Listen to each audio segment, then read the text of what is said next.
Hey there, everyone. How you doing today? I'm going to get into some options trading for beginners. I've been getting a lot of questions, a lot of emails, messages on social media for those that's been interested in getting into options trading. So today I'm going to go over some basics as a beginner trader, things that you need to look out for, things that you need to know. So therefore you can get ready to get into this market so you can capitalize on it. So I'm going to go over pretty much all that you need to know when you're starting out from understanding the options contracts, your risk management, what brokers you should be using, how to enter trades, how you should be exiting trades. So I'm going to go over all that. And for those that don't know me, I am the portfolio plug. I have an options trading community. I've been trading for years. Thousands and thousands of people have made money following my trades in my community. We trade every single day live in the community. And then I'll leave the link below so you guys can check it out as well. And then any questions that you guys have, you can add it in the chat. So with that being said, let's get into it. Let's get to it. All right. So what is options trading? And then when you're starting, you need to know some basics. You need to know what is options trading. What's the difference between options? What's the difference between stocks? And then those things, once you understand that foundation, is going to help you in the long run. Too many times people get into trading and they don't know the basics of options trading. So therefore you're working backwards. So you want to understand, have a solid foundation to what options trading is. So what options trading is, all you're doing is you're purchasing and you're selling contracts. So options trading will give you the right, but not the obligation, where you can buy or sell a stock at a specific price within a certain time period. So to simplify it for you, right? You're literally trading contracts. You're buying and you're selling contracts. There's a buyer and there's a seller, versus if you were to purchase a stock. When you purchase a stock, that gives you ownership. So therefore, if the company goes up, you get a return in your investment. But the thing with stocks is, right, it has to go up from the initial price that you purchased it. It has to go up from the initial price in order for you to get a return on your investment. So say if you purchase ABC stock at $100 per share, ABC stock has to go up in order for you to get a return on that investment. If ABC stock goes down from the 100, if it goes to 85, that means you're losing, you're down 15%. But if ABC stock goes up 15%, that means you're getting a 15% return on your investment. Versus options trading, you can make money by purchasing the contract. So whether the stock price is going up, you can get a return on your investment. And then if the stock is going down, you can also get a return on your investment as well, where you're making money in both directions.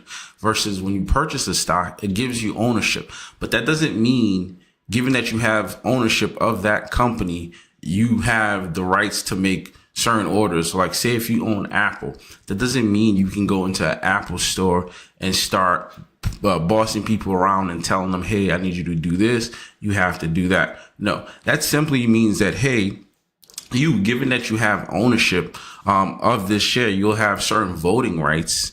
And then there are some companies where they'll pay you out monthly, quarterly, or yearly dividends. So therefore, it's just they're using their profits to pay you back. But that does not mean you have rights to go into that store, said Apple or whatever company. That doesn't mean you just have fractions, like little fractions of ownership of that company, right? So versus the options contracts, you just own that contract, and that contract has a set time to it where it will expire.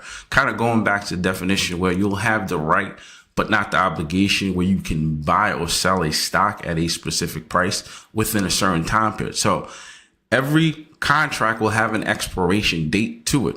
Versus if you own a company, you own a stock. When you own a stock, you want to own it for 5, 10, 15, 20 years. However many years. You're thinking long term, right? You want to own it, if possible, your lifetime. You're not looking just to get in and get out. Versus options, you're looking to get in and out of these trades. You sell these contracts in hours and minutes and days, depending on the style of trading that you do. You're looking to get in and out. So it's more of a short-term return in the immediate future, and you'll have a higher percentage of return what you can make. So say if you take the S&P 500, the S&P 500 on average, you're looking at about 10 to 15%, give or take, returns annually, versus on a contract, you may get 20, 30, 50 to 100% in just a couple of minutes. You don't have to wait a whole year to get that return. You don't have to wait a whole year. So you're getting it in a very short period of time. And then other thing too, when it comes to the options contract, you don't lose more than you put in. So say if you purchase an option contract that costs $100, you're not losing more than $100, versus say if you purchase a stock and the stock is at $500, that's the current price, and the stock goes down to $200, you're losing however amount that it goes down from the initial price. Versus the contract, you don't lose more than that actual options contract. Right? So you need to know the difference between the two, because too many times people will get into trading and they what they'll do, they'll make the mistake of confusing, thinking trading stocks and trading contracts are the same thing. Those are two different things. So it's something to keep in mind. And then the other thing too, when you're getting started, you want to be able to make sure that you get set up with the right brokerage. There's a bunch of brokerages out there, right? But you want to do your due diligence and finding the right broker out there.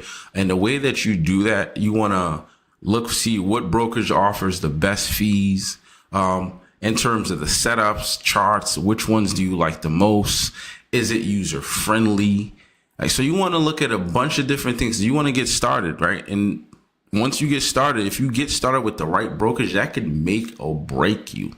So you want to make sure that you're getting with a brokerage that you can trust, that if you have an issue, right? If you have an issue, you're trying to get your money out, that you're not going to run into any problems. So you want to make sure that for whatever reason that you may be having a problem with that brokerage, if you can just pick up the phone and just call them and know, all right, I'm going to be good. I'm not going to run into any issues. All right, I can get my money out, versus I have to chase you down. I have to send you a text message. I have to send you an email. I have to do all these different things just to be able to get in touch with somebody. All right. So that is something that you want to be very, very mindful of when you're getting into trading. So therefore, when you get set up with that brokerage, you'll have the assistance, you'll have the support. Customer service is huge. So make sure that you're getting set up with the right brokerage.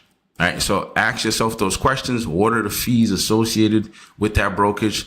The interface, is this user friendly? The customer service, am I able to get in touch with them? What are the fill times? Can I get into this trade? Can I get out of this trade without any issues?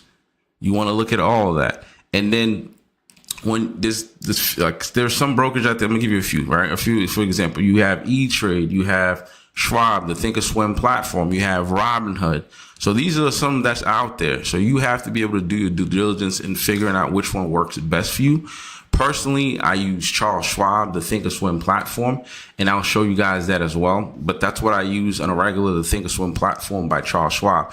And then for me, that's like one of the main reasons that I use them was because of their customer service. I know if I call, somebody's going to pick up, and then they're going to answer me within a short period of time. And then my issues is going to be resolved very fast. I have access to everything on the charts, and I get great fill times.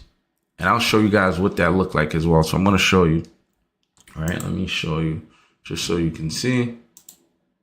All right. So this is what it looks like. Hold on.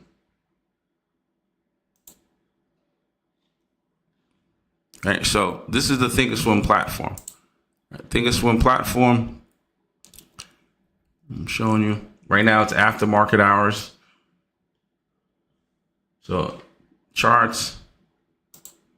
You have access to everything.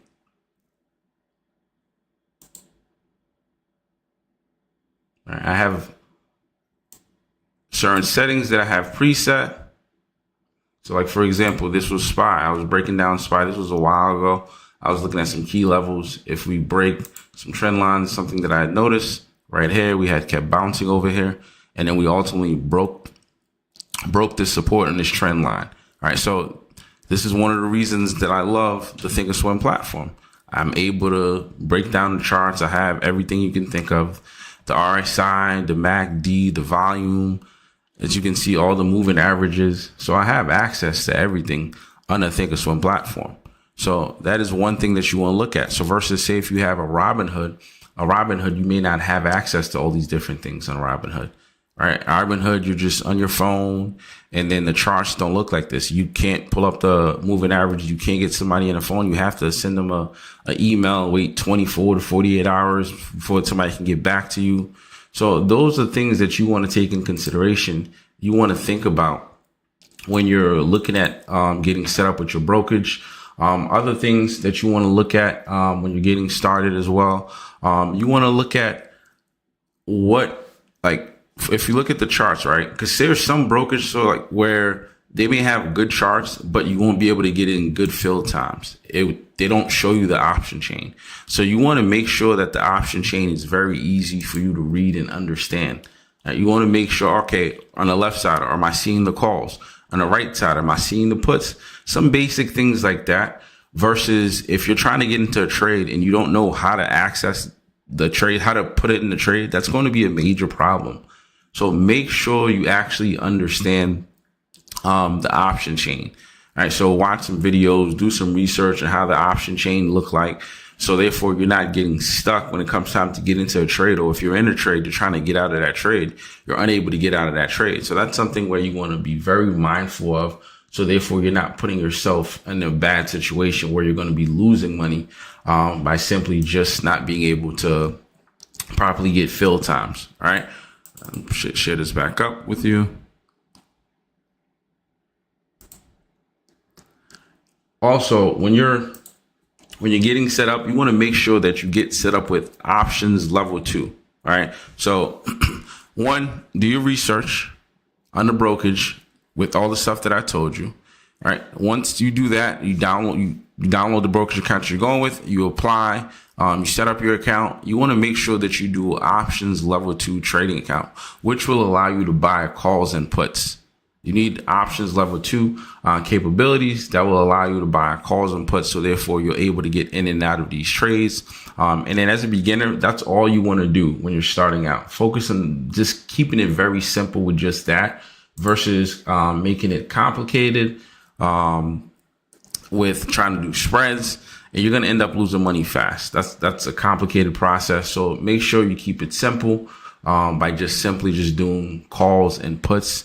So therefore, you'll be able to get in and out of these trades. You'll be able to just grow your account with ease, not with ease, but you'll be able to grow at with easier challenges versus trying to do spreads, more complicated strategies. The other thing, you want to set up a cash account versus a margins account. So if you're going to start trading, make sure you set up a cash account. And the reason why you want to set up a cash account is because with the margins account, it is borrowed money versus a cash account is money that you deposit. It's like, think of like having a credit card and having a debit card. A credit card, that's borrowed money from that bank. The margins account is just borrowed money from the brokerage. And your account can get liquidated as well if you're not doing well and then you're borrowing money, but you're taking losses. Your account can get liquidated. Versus a cash account, you only use what you have. You don't use, if you don't have the funds, you cannot use it.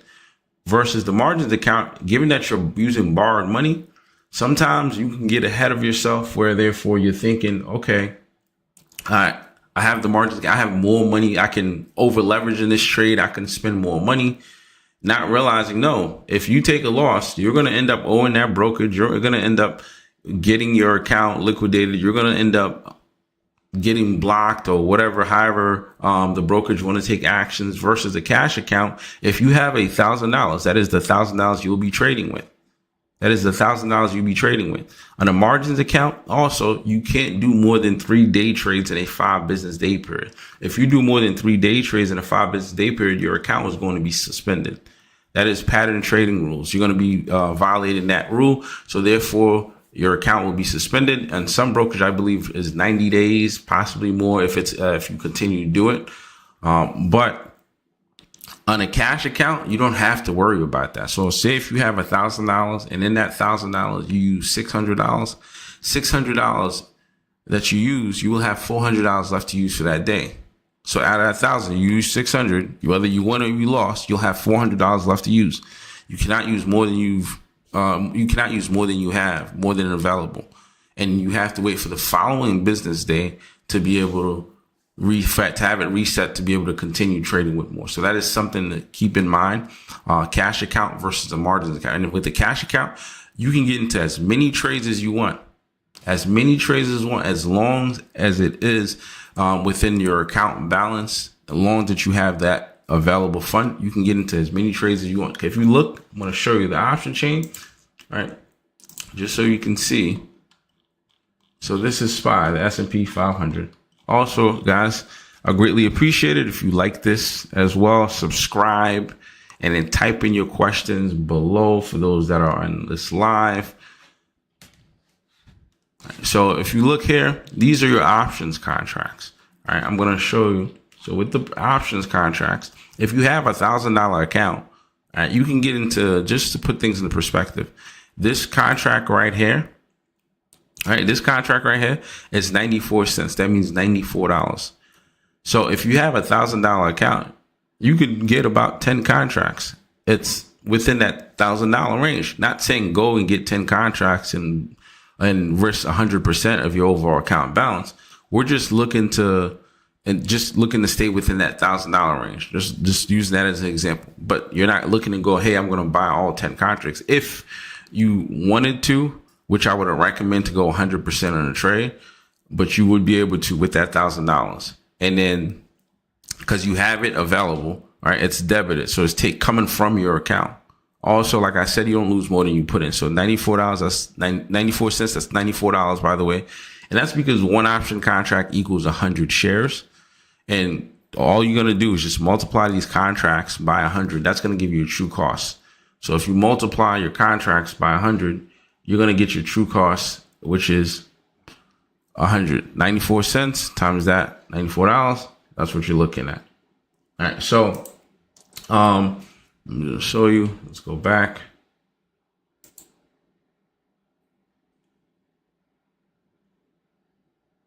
All right. So next thing, when it comes to options trading, go to the next slide.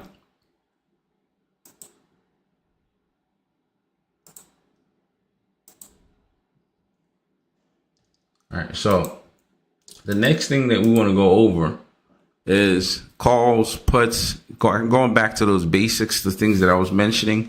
So you need to understand the basics of options trading. So you want to understand what are calls, what are puts, because if you're going to get into a trade, you need to know those basics. If you don't know those basics, what's the point of trading? What's the point of trading if you don't know that? Because too many times people will get into options trading and they'll just buy anything. All right. Or say if they see something on X, if you see something on Twitter, or if you see something on YouTube or whatever, and somebody mentioned, oh, I got this, I purchased this. So therefore you automatically think, all right, I'm just going to buy this. I saw this, but not knowing the thesis behind why you're purchasing this contract. So you want to make sure that you understand the difference between calls, puts, the expiration date, the bid, the ask price, market, limit orders. You want to be able to know those things. All right. You want to be able to know those things. And then what calls are, that's when you believe the price of the stock is going to go up. And as the price of the stock goes up, the value of your options contracts will go up. So calls, you're bullish. That means you're betting for the price of that stock to go up. You are betting for the price of that stock to go up. That are calls. All right. So, and then we have puts. That means you're betting for the price of those contracts to go down, the price of that stock to go down, but the price of the stock to go down. So the value of the options contracts will be going up. So calls, you're bullish, and then put, that means you're bearish, given that you're betting for the stock to go down. Bullish, up, bearish, down. So remember those two when you're looking to get into a trade. And also too, something to keep in mind. The trend is your friend. If the market is going up, you want to stick with the trend because you want to have a higher probability of winning that trade. So for you to have a higher probability of winning that trade, that means you want to go with the trend. Trading is all about probability. So if the stock is going up, the likelihood is you're going to have a higher probability to make money as it goes up. And if the stock is going down, the likelihood is you're going to have a higher probability to make money if the price is going down. So calls, puts. Next thing, we have expiration date. Your expiration date, that is the last day that the contracts are valid for. So today is, say if today is the 17th, which it is, right? And this Friday is the 20th, right? Friday contracts expirations, that is the last day. So that means that is the last day that those contracts are going to be valid. So what that means is once that day comes, once that day completes, you won't have those contracts again. Why? Because it expired. It can either expire worthless. You can either close, take your for a profit or for a loss, or you can exercise it where therefore you're turning into shares, which going back to what I was saying before, which going back to the definition of options trading is when you'll have the right, but not the obligation where you can buy or sell a stock at a specific price within a certain time period. All right. So given that you're buying this option contract, you have that expiration date where you have to decide on those three things, whether you're going to close it, take it for a profit or for a loss, whether you're going to exercise your contracts. When you exercise your contract, that means you're purchasing it or you're selling it. That means you can turn it into shares. And something to remember, one option contract equals 100 shares. So all you were doing is just multiplying 100 times that option contract, which is what I showed you before and an option chain. So one option contract equals 100 shares. So therefore, you're multiplying it by 100 in order to get your true cost of those contracts. All right. And then your strike price, the strike price, that is the price where you can exercise your contract. So the strike price, that's the price where the stock can be bought or sold. Too many times people make the mistake of thinking the strike price is the price where they're looking to target. So say if you have ABC stock and ABC stock is at $500. All right. If that's the share price is at $500. That's the current price that it's moving. And then you purchase a call option for ABC stock to go to $550 or do a $50 move, right? That's the strike price.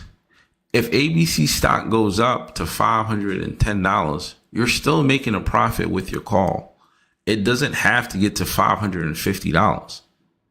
That is the price if it does go there, where you can exercise, where you can turn it into shares. But then something to keep in mind, when you're turning into shares, you have to have the fund as well.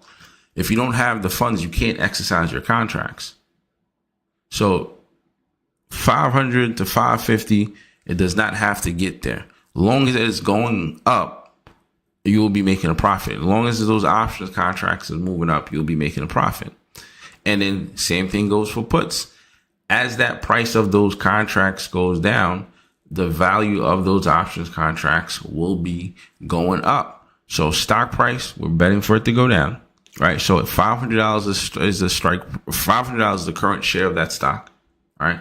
And then we're betting that the stock is going to go to $450 for the strike price. But just because we have our strike price at $450, that doesn't mean that the stock has to go to 450. So if the stock goes from 500 to 480, for those put contracts, we would be in profits. We will be making a profit because it's going down. All right. So that is something to be very mindful of, to remember.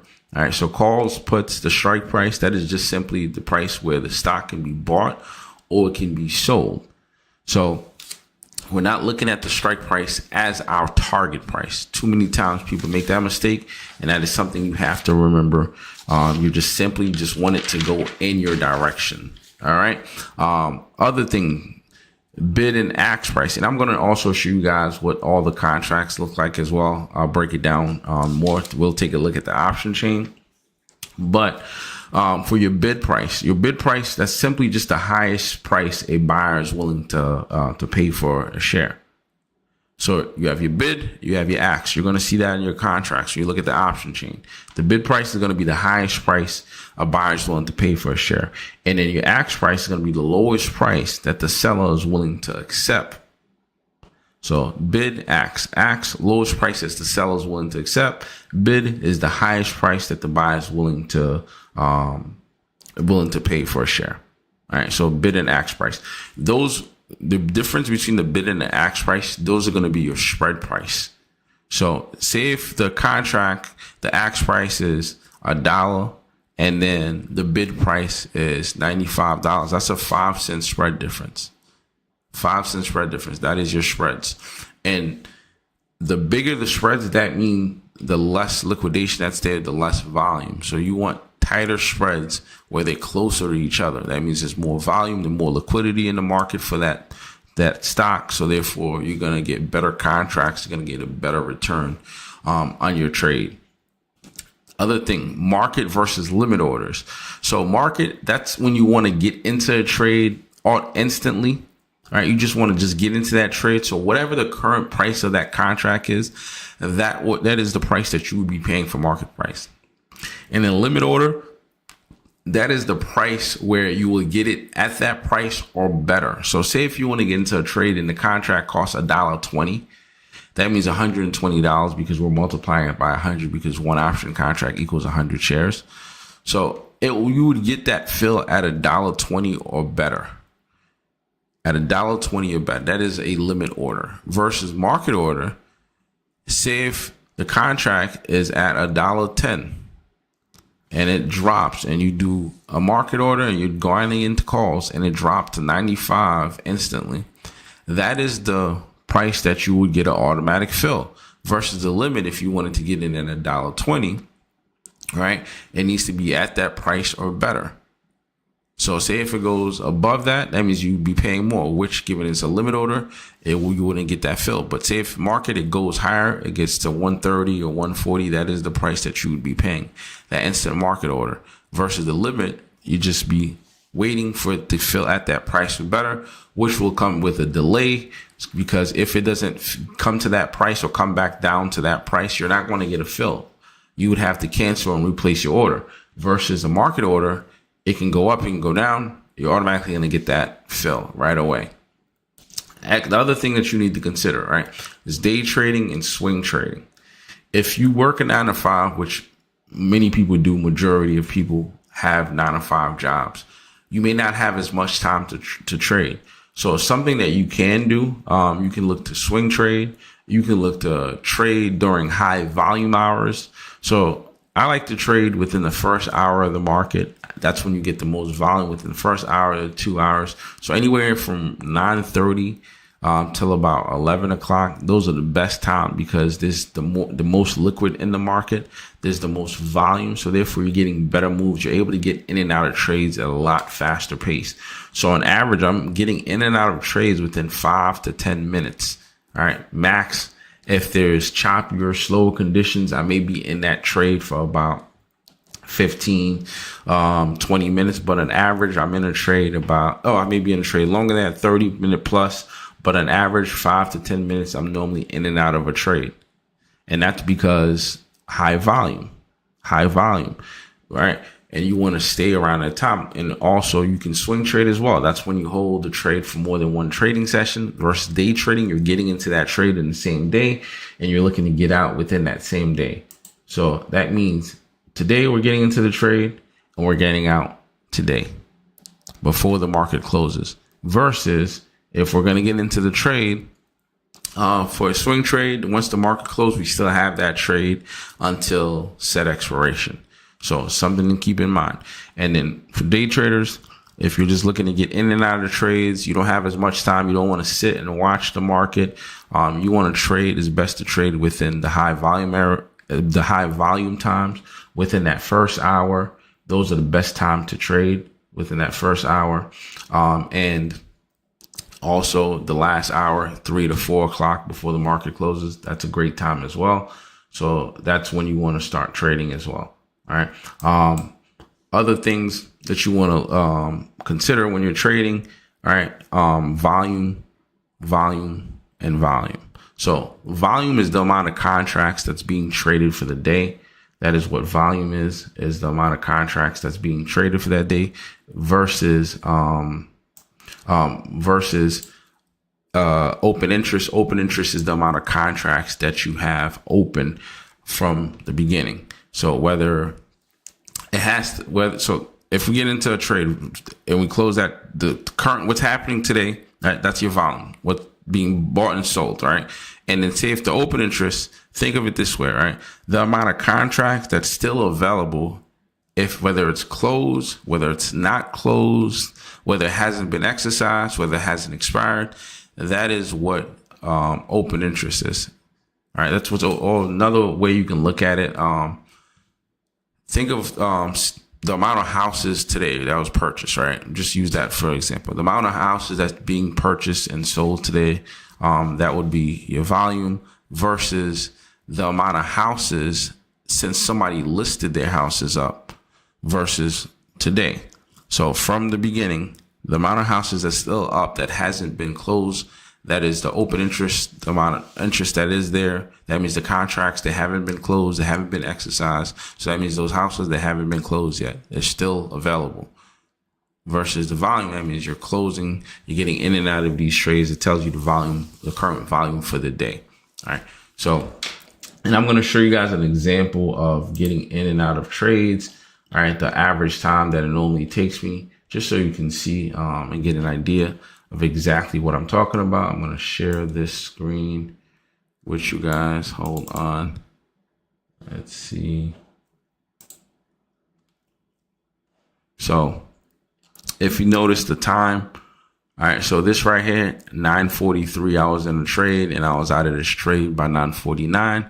This was a 6-minute trade. This was the beauty of options trading, the beauty of being able to get in and out without having to hold it for a year. So literally from 9:43 and I was out of this trade by 9:49. So this was 6 minutes to be able to make 15%, 16%. All right. And this was in a year. So like this trade right here, 9:53. And then from 9:42, I didn't have to wait a year to make 7%. The trade before that, 31%. Let's see, this was from 9:44 and then was out by 9:49. 5 minutes to make 31% on the trade, which goes back to the beauty of options trading, being able to get in and out of trades, short period of time, not having to wait for a long time. And that's an average majority of my trades that I get into with day trades. All right. And then also kind of going back to the options contracts with the expirations. And when I was saying you have to multiply it by 100. So this contract, you see what it says 80 cents. All you would do is just multiply it by 100. That will give you the cost. So $80 this trade costs. This trade costs $117. This trade costs $92. This trade costs $104. This trade costs $88. All right. And then for those that don't know, and then the link is below in the description as well. So this is just my options community where we get into these trades. And as you can see, all right, every single trade that I get into, I'm explaining it, I'm breaking it down. And then just so you can understand, all right, so AMD, that is the stock that's being traded, the instrument that's being used, February 6th. That is the expiration date that I was talking about. And then this is your strike price. So AMD didn't have to get to $182.5 to make a profit on it. And in every contract that I get into, they're all small account friendly. Nothing costs more than $130. I make sure to keep it that way. So for those that have smaller accounts, they'll be able to grow their account as well. So I make sure to keep it small account friendly. And in all these trades that I'm entering, I am explaining it. I am breaking it down so everyone can understand it for themselves. So therefore, you're learning how to go out and make money for yourself. I let everybody know the prices that I'm going to enter these trades, whether it's for calls, whether it's for puts. So therefore, you know exactly where we're looking to enter, where we're looking to exit. And then once we're in that trade, I'm keeping everybody posted on what's happening with that trade, where my stop loss is, where you should be taking profits, where we should be closing it. So I'm holding your hands throughout the whole process. All right. And then there's some of our members that are on here as well too. Shout out to you guys. These are some of our member gains. And this goes all the way back since 2021, thousands and thousands of people, just so you can see. All right, it's member gains, testimonials. This goes all the way back. Shout out to these members, just so you can see. Boom, $615, 50%, $92, $160. Just so you can see. And then it's day trading, swing trading, also do long term as well. Leaps, all of that. So I'll let everybody know when I'm adding to my long-term portfolio as well, the breakdown. So you get everything in there. And then to get access to that, just simply click the link that's going to be in the description below. All right. And then I'm going to show you guys the option chain, what I was talking about. All right, let's pull this back up just so you can see. So this is what I meant by understanding the calls, puts, strike price, expiration date. So when you pull up the option chain right here, these are your expiration date. All right. The expiration date, like I mentioned, these are the last day that the contracts are valid. All right. So what you would do first thing when you're looking to get into a trade, pick out the expiration date. All right. And then you want to figure out, all right, am I getting into calls? Am I getting into puts? Calls, remember, we believe we're betting that the price of that stock is going to go up. So given that we know or we believe that the price is going to go up, we're going to get calls. So if you're going to get calls, you want to make sure the left side is where you get calls. You want to make sure that's where you go to get calls. If you want to get puts, all right, if you want to get puts, we'll be on the right side. These are the puts on the right side. Puts, calls. Calls, that means you're bullish. Puts, that means you're bearish. See? Bullish, bearish. And then we have the expiration date, and this right here, this is the strike price. Remember, the strike price, that is the last day that your contracts are valid. All right. Not the strike, correction. The strike price is the price where you can exercise your contracts, where you can be bought or sold. The expiration date is the last day that the contracts are valid. That's when you have to make the decision of whether you're closing it for a profit, closing it for a loss, exercising your contracts if you are in the money, which is this highlighted shaded area. These are in the money contracts. These are in the money contracts. That means the stock can be bought here. The stock can be sold here. All right. That's what that means. It can be bought or it can be sold. And then this is when the contracts are going to be valid too. That's going to be the last day. And then what's going to happen? It's going to go to zero. It's going to become worthless. So you have to take a profit or loss, or you got to exercise it and turn it into shares. Right. And that's how you'd be reading your options contracts in terms of just being able to know calls, puts, strike price, open interest. So everything that I mentioned here, you have to know those things in order for you to get into a trade. Without knowing that, you wouldn't be able to get into a trade because you'll just be getting anything. And if you get the wrong contracts, it can be very costly. You simply lose that trade if it's not going in your direction, or if you get the wrong contract, if you're looking to go something further out based on the setup, but you get shorter contracts, that means you're going to get your contract might get crushed depending on the size of the move. So these are things that you want to take in consideration when you're getting into a trade. And then when you're starting out, another thing that's major is your risk management. You don't want to blow your account. 90% of people quit within that first 30 days when they start trading. And one of the main reasons why is because they don't have any risk management strategy. So when you're starting out, you want to make sure that you have a proper risk management strategy. And how to get that, I'm going to break it down for you so you can understand. All right. One, say if you're starting, we'll go with $1,000. Say if you're starting with a small account, $1,000, and you can start with however much you want. You can start with $10,000. You can start with $20,000. Up to you based on what you can afford to risk, what you can afford to lose. So we'll use $1,000, a small account. All right. So you're starting with that account, a small account of $1,000. You do not want to risk more than 10 to 20% per trade. And the way that you minimize that risk, that same $1,000 that you're using, if you go 10 to 20% for that trade, that means you're going about $100 to $200 that you're using for that trade. So now, given that we're using $100 to $200, all right, you want to minimize that, all right? You want to minimize that by having stop losses. So say if you go 10%, right, at $1,000, that's $100. So now imagine you have a 20% stop loss. So now you went from risking 10% now to only risking about 3%. So you're not risking 10 to 20% of your account. You're risking about 3%. So from $100 out of that 1,000, which would be 10%. And then say if you have a 20% stop loss, which brings it to $20. So therefore, you want to keep it around 1 to 5% per trade. And as your account size go up, those numbers are going to naturally go up, but you still want to keep it around that range, 1 to 5%. So make sure you keep your account size where something that makes sense around that range, because options trading comes with a lot of risk. Options trading, the contracts, they move. The moves can be very intense, especially with the changes that's happened recently, where before options contracts only expired on Friday, except for those ETFs, QQQ, SPY, SPX. So they were expiring every Friday. Individual stocks were expiring every Friday. Now contracts are expiring Monday, Wednesdays, and Fridays. So it's 3 days of 0 days to expirations for high volume stocks like Tesla, Nvidia, and what else? Microsoft, Apple. So Mondays and Wednesdays, that means you have 0 days to expiration. So like today would be 1 day to expiration. So those premiums, the values of those contracts, they're going to be moving a lot faster. So you can win and lose very fast, and the moves are going to be very vicious. So you want to make sure that you have those things, which is why every trade that I enter,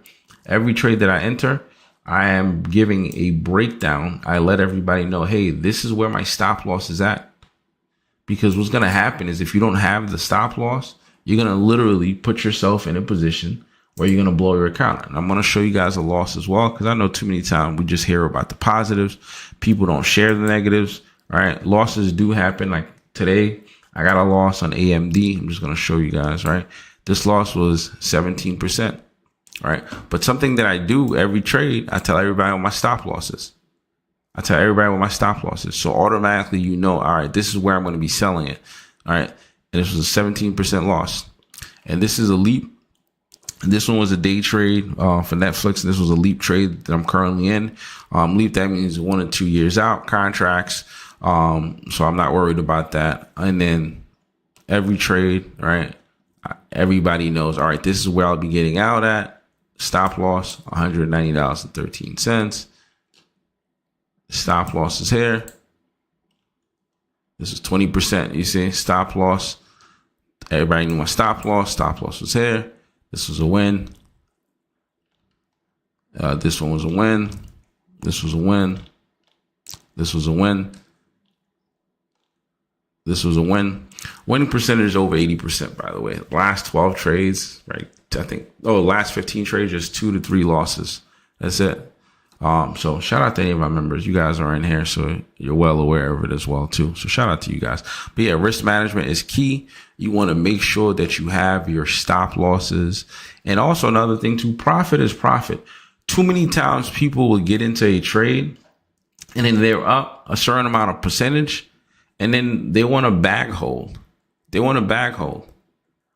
You should take profit whenever you are comfortable, whether it's 15, 20%, you should add trail stops. If you notice right here, I put add a trail stop. So that means you're protecting your gains. There's been many times where I'm in a trade, and as I'm in the trade, there will be a sudden change in the price action. So therefore, you go from winning to losing instantly. So you want to make sure that you're not looking for those home runs. There's 10, 20%. They add up. Small profits add up to huge profit over time. So you want to make sure that it's something that you're practicing. Good risk management, taking profits, having stop losses. So therefore, you're not putting yourself in a horrible situation. Market conditions can be very atrocious. So that will play a factor because your options contracts, those premiums can simply just literally get IV crushed. They can get eaten up alive. So those sudden changes, reversals, fake outs, you can just move sideways. The contract can just simply just move sideways and don't go anywhere. All right, I'm going to show you. I'll give you another example. All right. So this is chop. This is chop. You see that? You can simply, this is, mind you, this is after hours, right? In fact, let me just make it even simpler. Just to make it easier. I'm going to show you. All right. Let's go SPY. As you can see. All right. So you see this price action SPY? You see how intense it is? You see how intense it is? So imagine if you're winning this trade, all right, and you don't want to sell it. You're up like however many percentage here, and you say, hey, I still want to hold it. I want to hold it until I'm going to the moon, just get 100% return. As opposed to closing out your trade and calling it a day, you get caught in a reversal. And then, all right, we're back here again. I got this time. And then look, all the way back up. Look at this wild swing from $682 to $675 to back to $682. That's a massive movement. So you want to make sure that makes actual, like you're getting in and out of these trades. You're making the profit. You're not back holding because you can easily lose. And if you're like, all right, it's going to come back around. Right, and you don't have a stop loss, this could simply be like a 50%, 70%, 100% loss easily. Does that make sense to you guys? Let me get a yes in the chat room if that makes sense to you guys. Let me get a yes if that makes sense to you guys. All right. I want to make sure that you understand this. If you understand this, let me get a yes. Does that make sense in terms of risk management, not over leveraging? Type in the chat yes if that makes sense to you, if you understand it. And if you don't understand it, type in your questions. Why? What's not clicking? So therefore, I can best help you.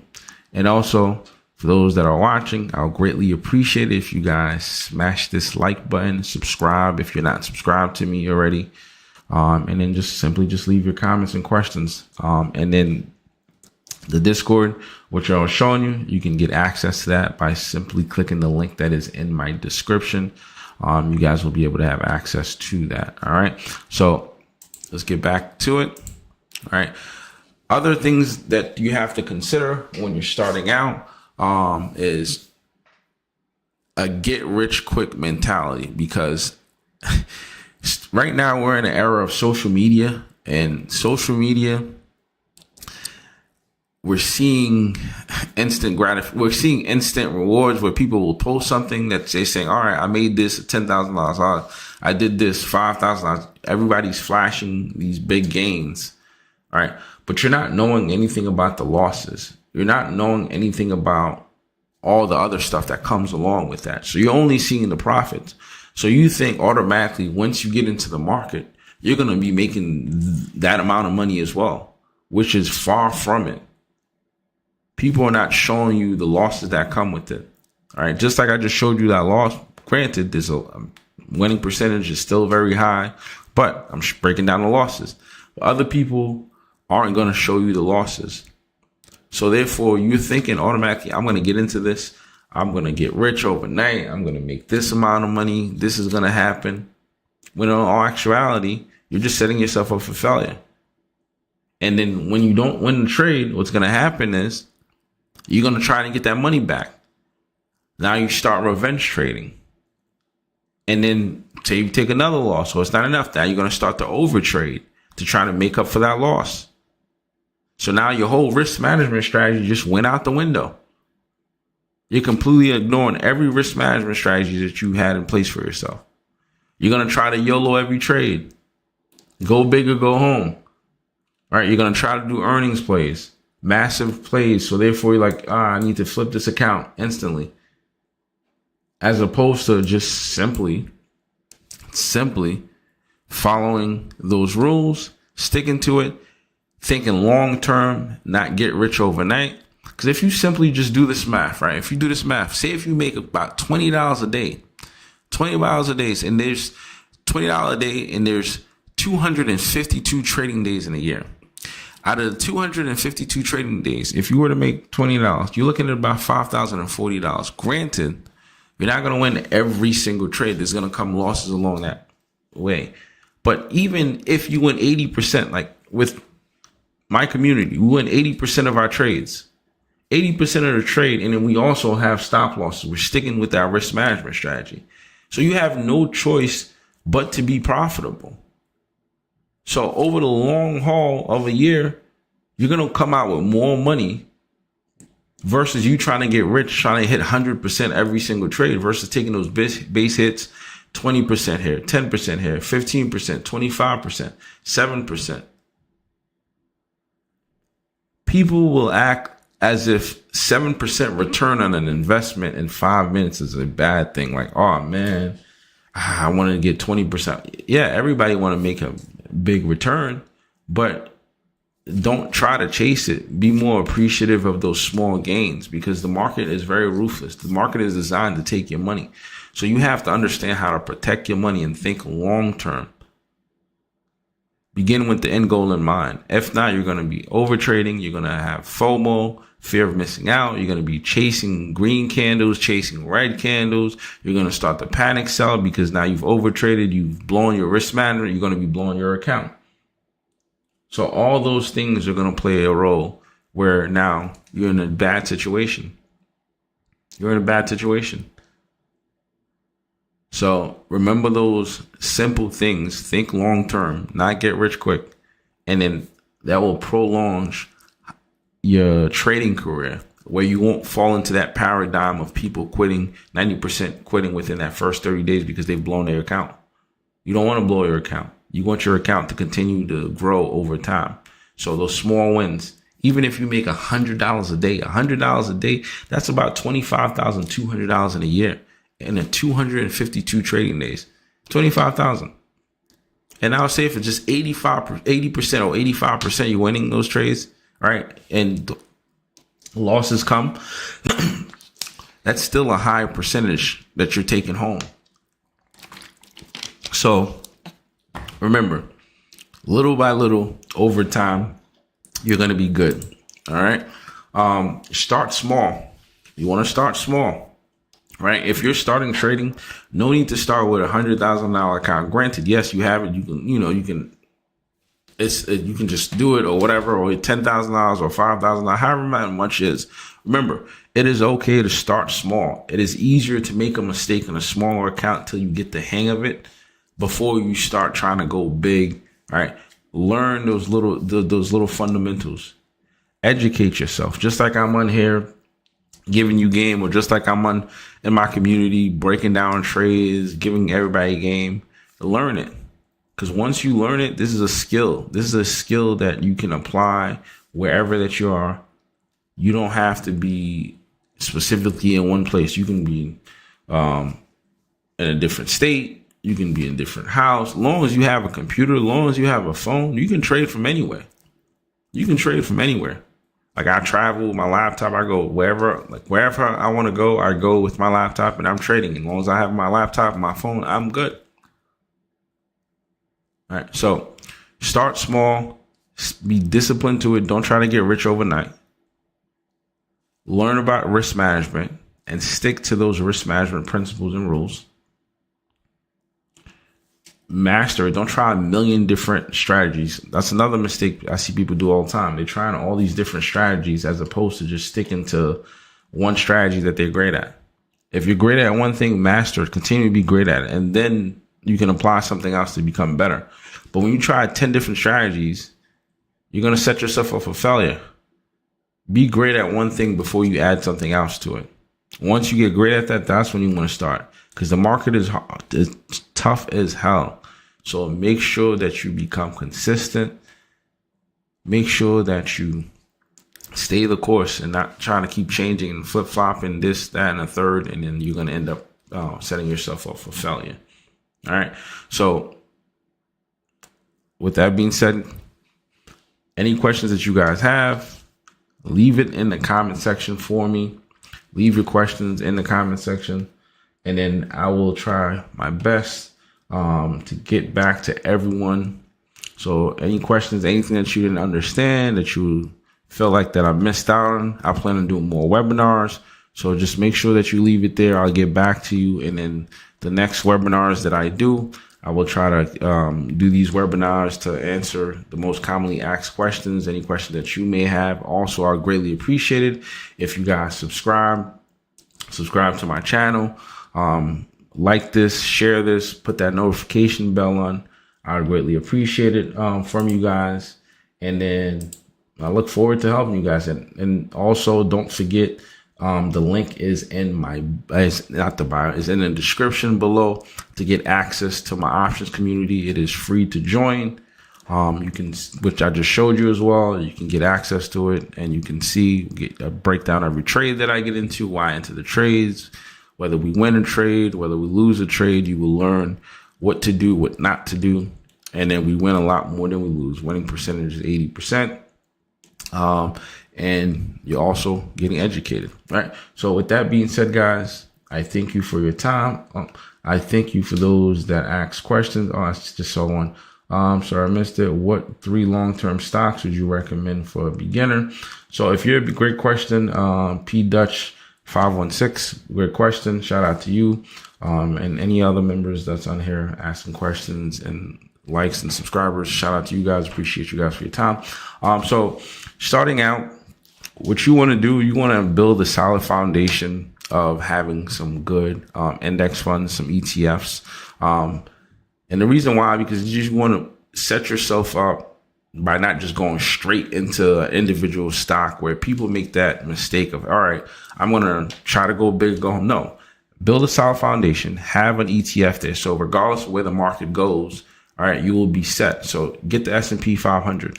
All right. Granted, the price may say right now, the S&P 500 SPY is at currently $682. There are other options besides SPY. You can look at SPLG. First, you want to get yourself some index funds, right? So you want to get at least 2 ETFs, all right? SPLG is currently at $80. All right. That's the same thing as SPY. Let's go on to show you. All right. And then there's VOO, VOO. It's taking a little time to load, a little slow. That's because I have all these things on, but like VOO, the Vanguard S&P 500. All right. So that's another option. All right. So then you can look at some healthcare. You can look at XLV. All right. If you want to look at energy sector. So if I already give you 3, I look at the S&P 500, any of those you can choose. All right. You can do a total stock market index fund. So S&P 500 holds the 500 largest companies in the U.S. stock market.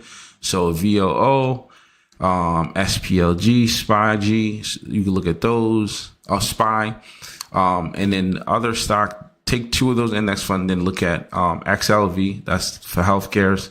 You can look at IWM, small caps, and then from there, then you want to get those individual companies. All right. And the reason why I start out with those index funds, those ETFs, is because it is a basket. It's a pool of a bunch of different stocks. So say if a company does not perform well, they will get replaced by another company. And we're thinking long term. You want to be able to protect your money long term. A company can go down and it can become no bueno, no good.